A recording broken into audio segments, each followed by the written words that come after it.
Bonjour à tous, bienvenue à ce webinaire pour devenir contributeur et créer des nouveaux points pour les points de secours en forêt. On vous remercie tous d'être présents. Je suis Aldric de Saint-Palais, je suis le chargé des services forestiers au sein de la Fédération nationale des entrepreneurs des territoires. Bonjour à tous, je suis Sylvain Gabé, directeur des programmes à la Fédération nationale des communes forestières. Bonjour à tous, je suis Caroline Berdic de la Fédération nationale du bois, donc exploitant forestier, scieur et industriel du bois. Donc les points de secours en forêt, c'est un programme qui est financé par l'interprofession France Bois Forêt, qui a commencé maintenant depuis quelques temps. On va d'abord vous présenter un peu le programme, son historique, son intérêt pour les forestiers et pour les secours, l'application mobile que nous avons développée dans le cadre de ce programme. Ensuite, il y aura une présentation de qu'est-ce qui fait un bon point de secours en forêt, quels sont les critères pour reconnaître et identifier un point de secours en forêt potentiel. Ensuite, l'IGN, grâce à M. Robin Vial, actuellement présent, nous expliquera comment se connecter et enregistrer et créer des nouveaux points. Et à l'issue d'un petit résumé, nous accueillerons vos questions avec plaisir.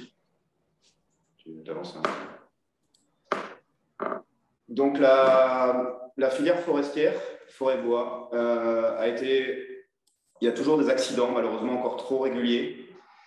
Et on a identifié depuis pas mal d'années un gros souci de positionnement et d'identification, comment signaler la présence, sa localisation, son chantier au secours. Outre souvent les problématiques de téléphone qui ne passaient pas mal, qui passaient mal, la problématique des routes forestières qui ne sont pas toujours accessibles aux véhicules de secours. C'est un sujet, la sécurité, qui nous concerne tous. La suivante. C'est pourquoi les principales fédérations qui représentent la filière bois, la filière forêt, donc la FNEDT pour les entrepreneurs de travaux forestiers, l'ONF qui gère les forêts publiques et tous ses agents, l'Union des coopératives forestières françaises qui regroupe les coopératives, les techniciens et les ouvriers des coopératives forestières, la FNB qui regroupe les exploitants forestiers, les scieurs et les industriels du bois, ainsi que les fédérations nationales des communes forestières qui regroupent les propriétaires des forêts communales et les gestionnaires, sont préoccupés de ce sujet de la sécurité primordiale pour tous et ont reçu le soutien de la MSA, de l'IGN et des services départementaux d'incendie et secours. Voilà. C'est un projet qui a commencé dans le Grand Est grâce à une initiative locale des pompiers, de la MSA et des différentes fédérations qu'on a présentées précédemment dans le Grand Est. Ils ont réussi à mettre au point une procédure pour identifier des bons points de rencontre des secours en forêt. Et grâce à un gros travail, ils ont couvert tout l'Est de la France de points de rencontre des secours en forêt. Ce projet fonctionnant bien, on a décidé de l'étendre au niveau national. Et depuis 2021,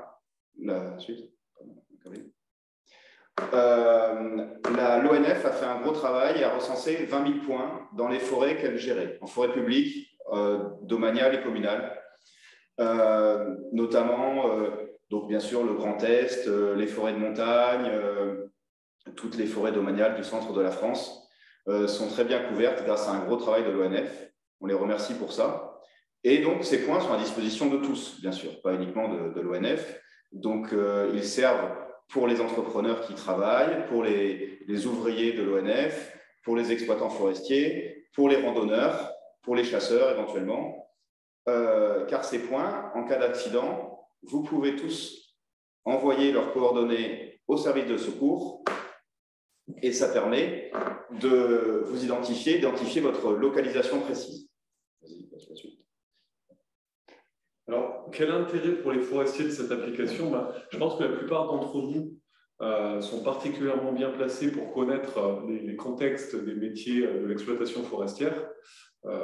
Un des critères sur lesquels il y a eu énormément de progrès ces dernières dizaines d'années, c'est la question de la dangerosité des métiers en forêt, qui, grâce à la modernisation des équipements, a été drastiquement réduite ces dernières années. Un critère, par contre, qui est inhérent aux écosystèmes forestiers, ça reste l'isolement des chantiers. et finalement la difficulté pour les unités de secours à rejoindre des parcelles sur lesquelles se produisent les chantiers. Et l'adoption finalement d'un outil commun entre les professionnels de la forêt et les unités de secours permet finalement la mutualisation de bonnes pratiques, d'informations de géolocalisation qui permet d'un côté de sécuriser les chantiers et de l'autre de gagner en efficacité lors des opérations de secours. Les deux points majeurs finalement sur lesquels les forestiers s'accordent sur l'utilité de cet outil, c'est dans un premier temps un point qui est logique, c'est finalement le gain en efficacité qui est produit par la mise à disposition de points sur lesquels on est rassuré sur la présence d'une capacité de téléphoner, d'un point de retournement et une géolocalisation qui permettent aux unités d'organiser leur déplacement. Et le deuxième point, qui est un peu plus secondaire, mais qui est tout aussi important, c'est la capacité indirecte que permet cet outil aux professionnels de s'organiser en amont de leur chantier pour finalement organiser bien sûr leur transport jusqu'au point, mais également transmettre les informations de géolocalisation à leurs proches ou à leurs collègues et identifier le ou les points desquels ils seront le plus proches afin de se préparer, si jamais un accident a lieu, à communiquer le plus rapidement possible cette information aux concernés. On va maintenant passer la parole à un représentant des pompiers, donc le capitaine Aubertin, si vous nous entendez. Merci. Oui, tout à fait. Vous m'entendez également? Oui, très bien. Oui, très bien. Donc, quelques points sur l'intérêt des points de rencontre des secours en forêt pour les sapeurs-pompiers.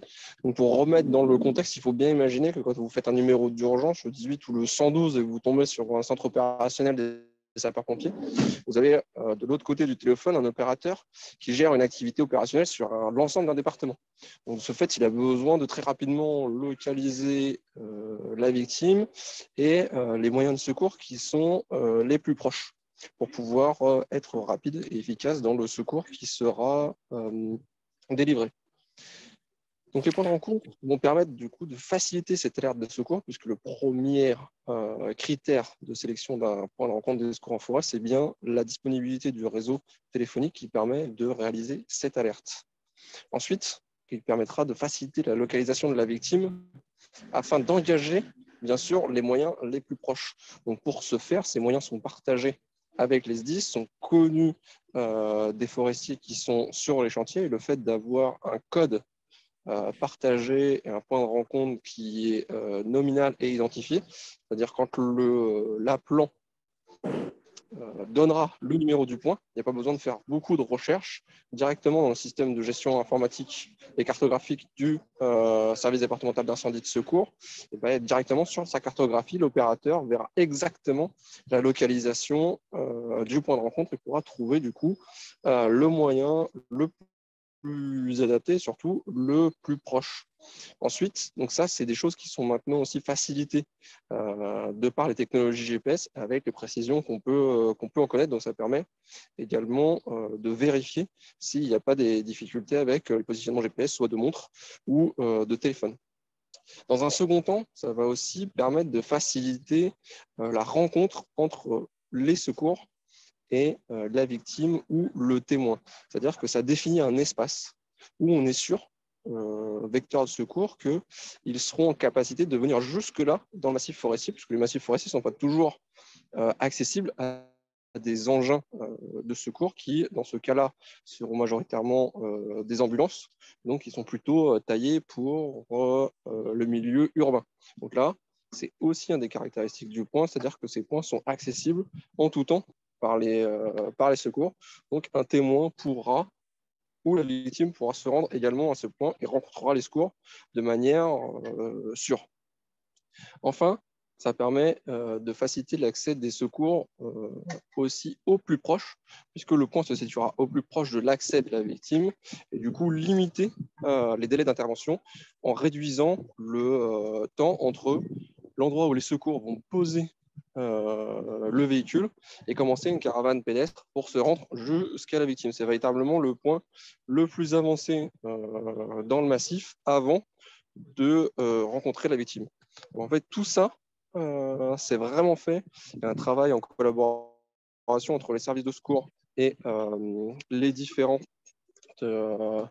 personnes qui pourront être amenées à être secourues en forêt pour faciliter l'arrivée des secours, donc les premiers engins, mais également les renforts qui sauront également très rapidement où se mettre pour gagner du temps dans la prise en charge des victimes et ainsi limiter au maximum les blessures.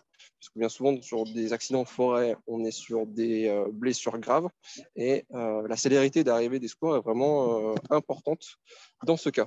Donc voilà pour l'intérêt de prendre en compte des secours en forêt pour les secours.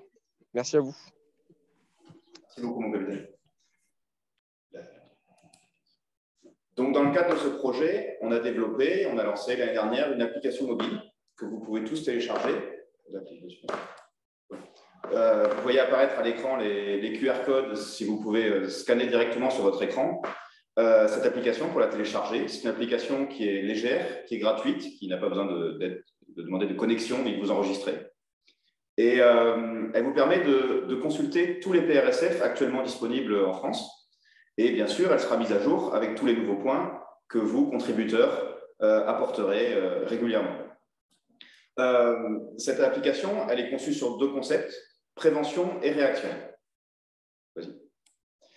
Le premier point, c'est prévention. Vous préparez votre chantier, vous allumez l'application et voilà, donc vous voyez l'écran apparaître sur votre droite. Vous allez préparer votre sortie. Vous allez indiquer où est-ce que vous allez travailler, où est-ce que vous allez vous rendre. Donc, le plus simple, vous tapez la ville. J'ai pris Albertville, en Savoie, quelque chose d'assez simple.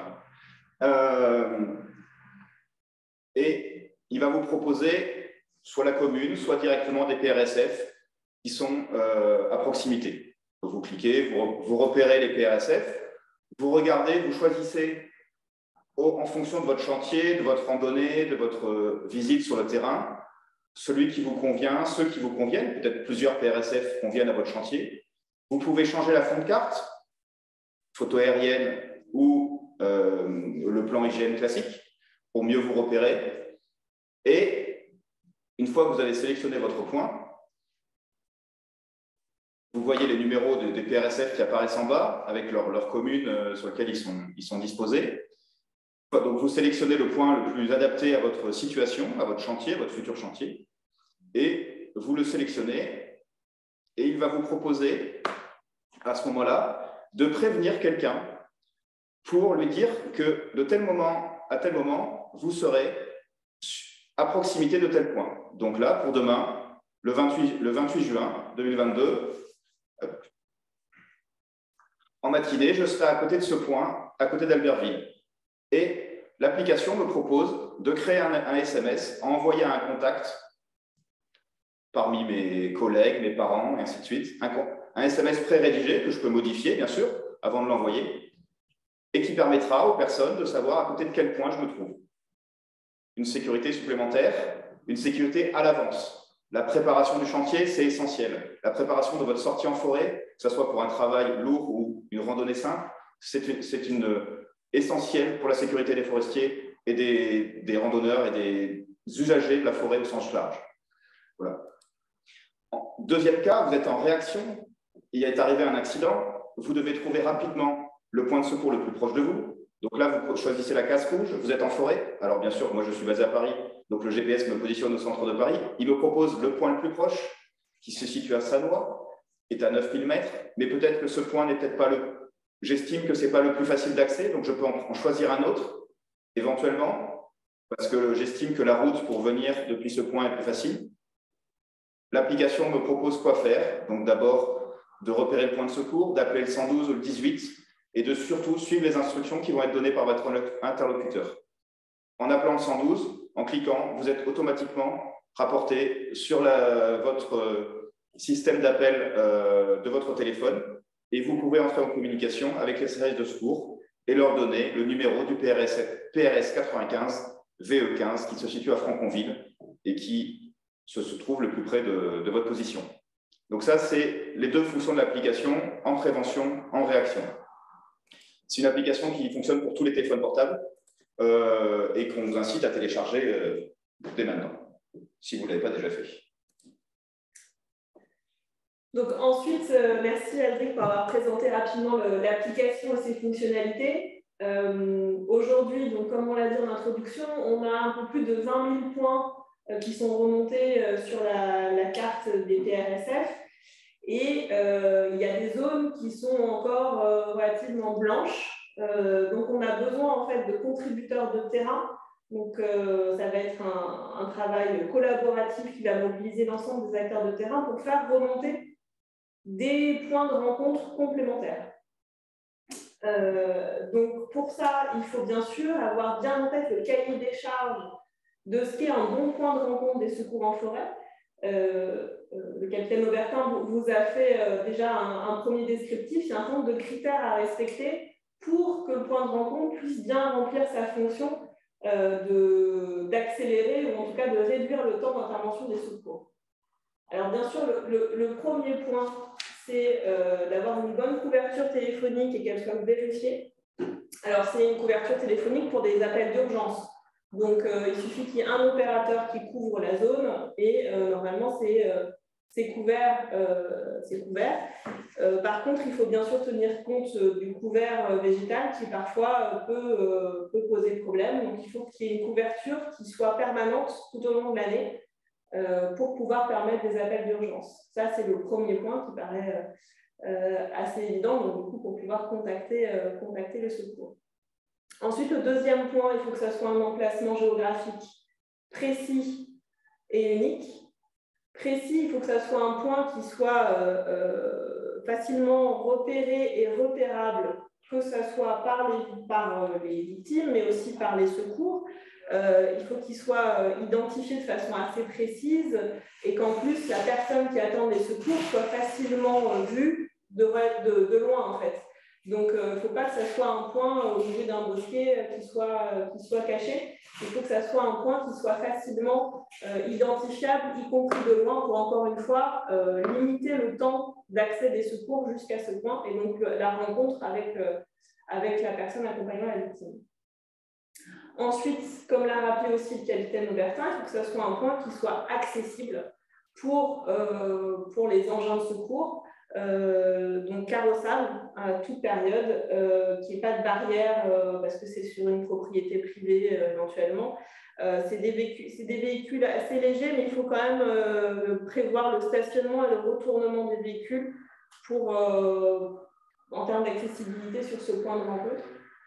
Et le dernier critère, alors là c'est un critère qui est plus général, c'est que globalement sur le projet, l'enjeu, c'est d'assurer un maillage relativement cohérent et homogène. On ne va pas mettre deux points de rencontre très proches l'un de l'autre si la zone, si ce n'est pas opportun. Donc, on va regarder, examiner pour qu'il y ait un maillage avec des points qui sont situés entre 1 et 3 km l'un de l'autre à vol d'oiseau.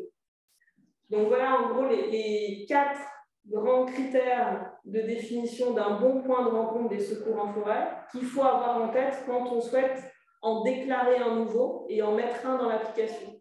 Alors bien sûr, c'est essentiel d'avoir ce cahier des charges en tête, puisque derrière, il va y avoir des utilisateurs et des utilisations, et que si le point de rencontre ne répond pas à un de ces critères, alors surtout les 3 premiers, il risque, le point de rencontre ne va pas remplir sa fonction de limiter le temps d'intervention des secours. Donc, c'est essentiel en tant que contributeur pour la déclaration de nouveaux points de rencontre des secours en forêt que vous respectiez ces critères-là et que vous vous attachiez à ce que, lorsque vous faites la déclaration d'un nouveau point de rencontre, ces critères soient bien respectés. Donc, je répète, la couverture téléphonique en tout temps pour des appels d'urgence, un emplacement géographique précis, unique et facilement repérable, et une accessibilité assurée pour les engins de secours en forêt.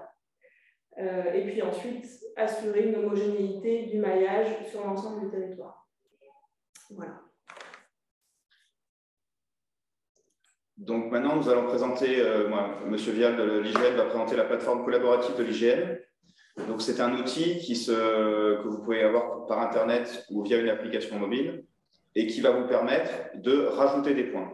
Donc, dans les zones que vous connaissez, sur le terrain ou depuis votre bureau, vous allez pouvoir participer à ce projet et participer à la sécurité des forestiers en proposant des points, comme l'a précisé Caroline, avec certains critères. Monsieur Vial, je vous laisse la parole. Oui, bonjour à tous. Romain Vial de l'IGN. Je vais donc vous présenter d'abord un PowerPoint rapide sur le... et vous expliquer en fait l'espace collaboratif IGN, etc. Et puis après, je vous ferai une petite démonstration. Est-ce que vous voyez mon écran? Oui, très bien. D'accord. L'espace collaboratif IGN, donc c'est une plateforme collaborative qui a pour objectif de mutualiser les moyens de production et de mise à jour, de coordonner les actions afin d'éviter la duplication des efforts, de profiter de la complémentarité des savoir-faire de chacun et de l'expertise de chacun, et d'impliquer les gestionnaires responsables de la donnée.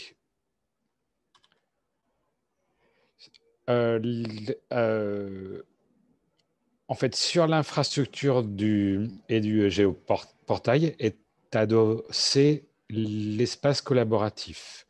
Et puis, nous avons aussi les guichets. En fait, les guichets, c'est des espaces personnels ou dédiés à des groupes d'utilisateurs qui leur permettent donc de partager et de faire évoluer leurs données tous ensemble. Ces données peuvent être soit visibles à tous, soit réservées à ce groupe d'utilisateurs, ce qui leur permet de constituer à terme une base de données comme les PRSF. À ce sujet, d'abord, les PRSF sont aussi visibles sur le géoportail IGN. Sur cet espace collaboratif, vous avez donc une version desktop et une application mobile qui peut vous aider à faire des relevés ou des signalements en forêt, par exemple. Alors, 3 slides, en fait, et puis après, je vais vous montrer comment on fait. Donc, pour être membre en fait, de l'espace collaboratif IGN, il faut d'abord se créer un compte. Ensuite, on reçoit un login, un mot de passe, enfin, on est accepté. Une fois que vous avez un compte sur l'espace collaboratif, vous avez la possibilité de choisir un guichet, parce qu'on a plusieurs centaines de guichets, donc il faut choisir le bon. Je vous montrerai comment. Il faut ensuite attendre la validation. Pardon, a priori, les gens ne voient pas la présentation. Moi, je la vois. Est-ce que dans le fil de discussion... Pourriez-vous préciser si vous voyez bien le slide, certains, ou si c'est un problème d'une seule personne qui a ce souci?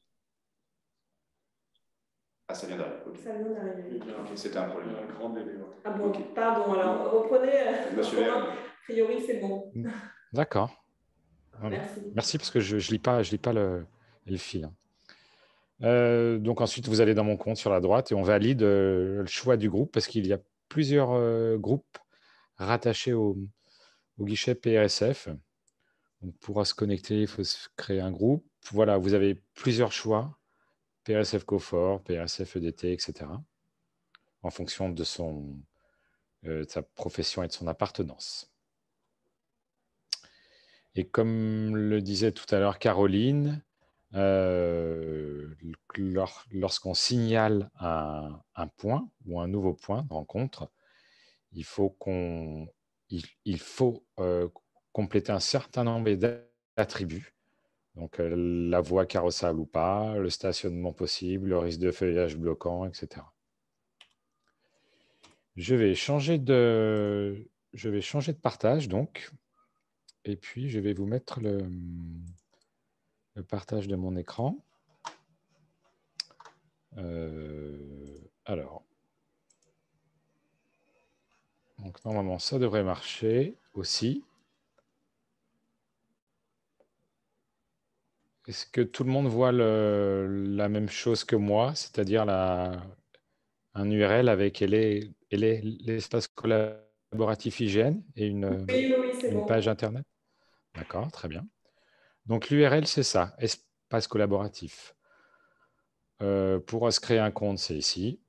On se crée un compte où vous remplissez toutes les informations, vous faites un mot de passe, etc. Vous recevez ensuite un email de validation. Une fois que vous êtes enregistré sur l'espace collaboratif, on vous propose différents groupes, enfin différents guichets. Par exemple, si on tape PRSF ici, vous avez tous les groupes liés au PRSF. Donc, je vous demanderai de bien faire attention à ça, à choisir le bon groupe. Une fois que vous avez choisi le bon groupe, un des gestionnaires, administrateurs de points de rencontre en forêt, validera votre rattachement à un groupe. D'un point de vue fonctionnel, alors tout à l'heure, Caroline évoquait le fait qu'il fallait positionner un point correctement, effectivement, c'est préférable. Donc, vous pouvez le faire soit via l'appli mobile, soit là sur votre interface en desktop. On voit que les données IGN sont quand même relativement précises. Donc, vous pouvez le faire chez vous hein, si vous savez exactement. L'outil guichet, c'est assez intuitif, ça va assez vite. C'est-à-dire que vous avez différentes couches sur la droite que vous activez ou pas. Alors, en fonction du niveau de zoom, vous pouvez avoir le plan ou la photographie aérienne. Donc ça, c'est pour illustrer la précision d'un point. Et effectivement, on voit que là, il est positionné à un carrefour, qu'il est facilement repérable a priori.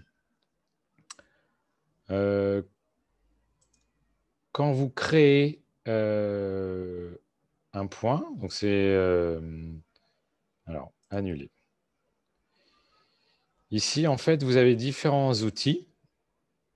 Donc, on peut mettre ajouter un ponctuel. Vous créez un point.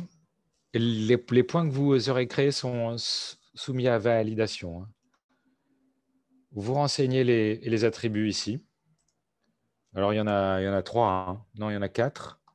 Feuillage, véhicule, voie carrossable ou pas, et réseau téléphonique. En fonction de ces critères, le point sera accepté ou pas. C'est préférable que les 4 attributs soient positifs. Hein.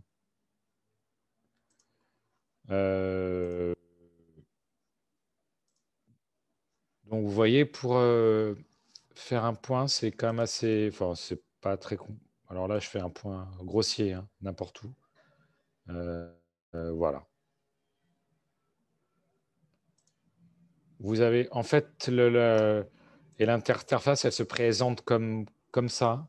C'est-à-dire que sur la droite, vous avez les couches. Sur la gauche, vous avez une couche de travail. Il ne faut pas se tromper. Et sur la droite, des outils, sur la gauche, pardon, j'inverse. Sur la gauche, des outils de dessin et de croquis. C'est relativement rapide hein,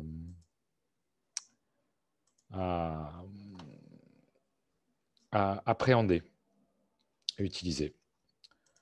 Voilà. Je ne sais pas si vous... C'est une présentation succincte. Hein. Je ne sais pas si certains ont des questions ou ont déjà essayé de créer des points de rencontre. Ils n'y sont pas arrivés ou ils sont arrivés avec succès. En tout cas, n'hésitez pas. Très bien. On va reprendre nos questions à l'issue si certains effectivement auront des questions, notamment sur le sujet des PRSF, comment s'inscrire sur le guichet. Ce webinaire est enregistré et donc sera mis à disposition sur YouTube via nos réseaux. Donc, vous pourrez retrouver cette présentation d'IGN si vous avez un doute de connexion. Si vous ne vous souvenez plus comment on clique, où est-ce qu'on clique. Vous pourrez retrouver cette présentation et la repasser éventuellement au ralenti pour voir aussi répondre à vos interrogations ou à vos reconnexions éventuelles pour les contributeurs. Tu veux continuer? Ouais, alors on va reprendre la main. Pour finir, après, vous pouvez lever la main pour poser des questions, on vous ouvrira vos micros, ou alors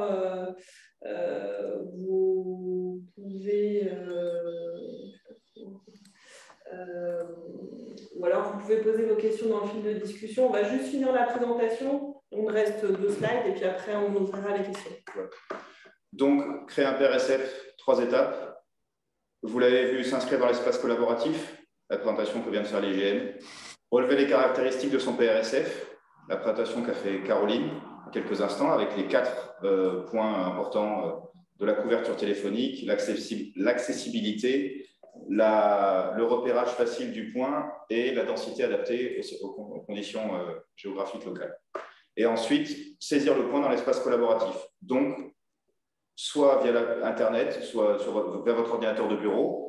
Vous pouvez ainsi saisir pas mal de points assez rapidement, soit sur le terrain, avec une application mobile que vous pouvez aussi télécharger, l'application mobile de l'IGN, Espace Collaboratif, qui se trouve sur le Google Play et l'App Store, et qui vous permet de saisir des points directement de votre téléphone au cours d'une pause sur un chantier si vous avez repéré des points intéressants. Une fois validé par les personnes qui gèrent votre groupe, donc M. Vianne l'a présenté au début, il y a plusieurs groupes, PRSF EDT, PRSF COFOR, PRSF UCFF, PRSF FNB. Donc, en fonction de votre origine, de votre travail, de votre fédération à laquelle vous vous rattachez, vous choisissez votre groupe et c'est les pilotes de cette opération qui vont, les membres du COPIL, du comité de pilotage de ce projet, qui valideront les points. Et donc, régulièrement, on fera des mises à jour de l'application et des points que vous verrez apparaître au bout de quelques semaines, quelques mois sur l'application et qui seront comme ça mis à disposition de tous et pour un travail collaboratif au profit de la sécurité de tous les forestiers. Voilà. Donc là, vous voyez les contacts pour vos fédérations. Chacun s'adresse à son responsable et à sa fédération pour les renseignements. Alors, pour la Fédération nationale des communes forestières, il ne nous a pas échappé qu'on n'a pas mis à jour du PowerPoint, donc on vous enverra une version actualisée à l'issue de la séquence. Donc, on vous remercie de votre attention. Il y a eu quelques questions dans le slide, dans la discussion, pardon. Sur le fait qu'est-ce que la signalisation des points est obligatoire sur le terrain? Pas encore. Dans certains départements, il y a eu un gros travail et certaines communes ont signalé les points en mettant des panneaux sur le terrain. Vous avez pu voir une photo pendant la présentation. Donc, la signalisation ne sera pas obligatoire parce qu'on espère qu'on aura à peu près 40 000 points. On a actuellement 20 000 points, on espère 40 000 points bientôt. Signaler 40 000 panneaux, poser 40 000 panneaux en forêt, ça va demander beaucoup de travail. Donc, ça fera peut-être l'objet d'un développement ultérieur, mais ce n'est pas encore obligatoire sur le terrain. Pour s'assurer de l'exactitude des PRSF, on compte sur le professionnalisme des gens qui vont contribuer. C'est pour ça qu'on compte sur vous, sur votre appétence à la sécurité des forestiers pour y passer un peu de temps et être sérieux dans les critères, dans le choix des PRSF. Et à l'issue, les responsables de groupe nettoieront aussi un peu les points, notamment au niveau de la densité. Il y aura peut-être des zones qui seront trop denses parce que certains contributeurs seront très enthousiastes et on les remercie. Il y aura peut-être aussi quelques erreurs de connexion, je suppose, ou d'enregistrement au début sur vos premiers points. Des erreurs sont possibles. Donc, n'hésitez pas à le mettre en commentaire si vous avez saisi un point. Les points sont annulables. Si vous saisissez un point que vous n'en êtes pas satisfait parce qu'il est mal placé, que vous en avez trouvé un meilleur ou que vous avez fait une erreur de saisie, tout est supprimable, tout est annulable, donc il n'y a pas de souci avec ça. À l'heure actuelle, le principal contributeur, c'est l'OLF, qui a procédé donc 20 000 points.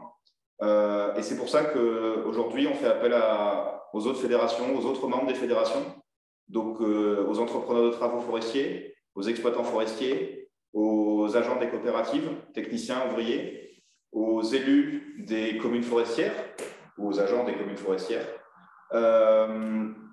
Et donc, Les propriétaires forestiers n'ont pas encore fait l'objet d'un groupe séparé. C'est en discussion avec leur fédération pour voir si, comment on les insère pour leur proposition de groupe. Le contributeur qui peut supprimer un PRSF créé, en fait, c'est celui qui l'a créé peut supprimer ses propres créations et le chef de groupe, on va dire le gestionnaire du groupe, peut aussi supprimer les PRSF créés éventuellement s'il y en a trop ou s'il y a des erreurs. C'est ce que j'essaie de répondre. La CNPF, c'est le propriétaire. Pour le CNPF, ça va être la même réponse que pour les propriétaires privés. Je pense qu'on va essayer de discuter avec. Alors, on n'a pas encore discuté avec le CNPF, mais je pense qu'on va sans doute faire une discussion commune avec France Sylva et CNPF pour voir éventuellement si si le CNPF ou France Sylva ont un volontaire pour gérer un groupe propriétaire privé, CNPF, ou s'il y a suffisamment de volontaires, peut-être des groupes séparés. S'il y a suffisamment de volontaires aussi pour gérer les groupes. Donc, c'est un travail qui va sans doute prendre plusieurs mois. On est conscient, mais voilà, chacun peut aller à sa vitesse. Vous pouvez être extrêmement actif, créer des dizaines de points par jour. On vous remercie pour ça. Et sinon, en fonction de vos balades, de vos vacances, du temps que vous avez, pendant les pauses de travail, créer un point par jour aussi, c'est un très bon travail. Voilà. Après, voilà, les questions soulevées par monsieur ou madame du SDIS 89 révèlent bien l'importance du respect du cahier des charges pour les points que vous allez déclarer, les nouveaux points que vous allez déclarer. C'est essentiel de bien respecter le cahier des charges. Qu'il faut bien avoir en tête, que j'ai présenté tout à l'heure, avec les 4 critères de ce qui est un bon point de rencontre des secours en forêt. Au niveau de la mise à jour, donc l'espace collaboratif est géré par l'IGN, comme vous l'avez vu. Donc les gestionnaires de groupe valident les points et régulièrement, en fonction du nombre de points qui va être amené dans la base, l'IGN va recevoir ces points, les valider informatiquement, les mettre sur le géoportail et les transmettre à l'application mobile. Donc ça va être une mise à jour qui va être en fonction du volume de points générés et créés. Voilà. Et c'est l'IGN qui gère cette base. Donc, pour les SDIS notamment, il y a un projet Nexis. Alors, ça, c'est une discussion très spécifique, mais de futures bases de données sécurité au niveau national. Et les points de rencontre des secours en forêt font bien sûr partie de cette future base de données. Et les SDIS peuvent dès à présent demander à l'IGN les points, les 20 000 points déjà fournis, déjà créés, sont tout à fait disponibles.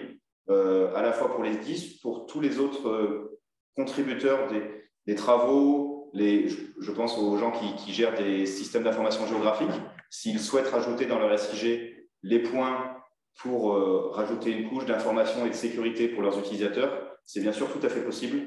Ces points sont gratuits, ils sont pour tout le monde. Et utilisez-les, créez-les, utilisez-les, aussi bien pour la sécurité que tout simplement aussi pour vous donner rendez-vous en forêt, pour aller sur une coupe de bois, pour aller à une vente de bois, pour aller aux champignons ensemble. C'est aussi un moyen de s'approprier les points au quotidien. Pour créer un point, on n'est pas du tout obligé de se rendre dans la zone. Alors par contre, il faut valider qu'il y a du réseau téléphonique, bien sûr. Donc il va falloir un moment que vous passiez sur place, mais vous n'êtes pas obligé d'être sur place pour créer le point. Donc si vous savez que sur la zone, si vous êtes sûr que vous, parce que vous y travaillez régulièrement, vous savez qu'il y a du réseau téléphonique, vous pouvez tout à fait créer des points au bureau depuis chez vous. Mais par contre, il faut valider la présence de réseau téléphonique. Donc, à un moment, il faudra que vous soyez passé sur cette zone. Participation de l'inventaire forestier de l'IGN. Pour l'instant, pas de... Non, je n'ai pas de réponse à la question. S'ils sont volontaires, on trouvera peut-être une façon de les faire participer avec plaisir. Mais pour l'instant, on n'a pas eu ce point-là. Donc, malheureusement, pas de réponse pour la participation de l'IGN. Y a-t-il d'autres questions? N'hésitez pas à lever la main, on peut aussi ouvrir vos micros si vous préférez. Alors, aucun attribut n'est bloquant, effectivement, mais c'est à vous d'être sérieux et de bien rendre les points avec les critères qu'on vous a donnés, donc sur la présence de réseau téléphonique. Ouais, sachant qu'il y a réseau téléphonique et couvert végétal aussi qu'il faut prendre en compte, il ne faut pas oublier. Pour les panneaux, finalement, ça dépendra du bon vouloir du propriétaire ou des communes en question, en fonction des budgets, etc. En zone rurale, ce n'est pas forcément évident de trouver du budget pour installer des panneaux, voire des dizaines de panneaux dans les massifs existants. Donc là, ce sera au cas par cas. C'est sûr qu'en travaillant sur des forêts publiques, on va obtenir des facilités, notamment via l'opérateur ONF, etc. Mais peut-être qu'on peut aussi, au niveau de France Forêt, trouver des développements possibles sur ces points. En tout cas, des mutualisations en termes de chartes et de présentation des informations. C'est le troisième, quatrième.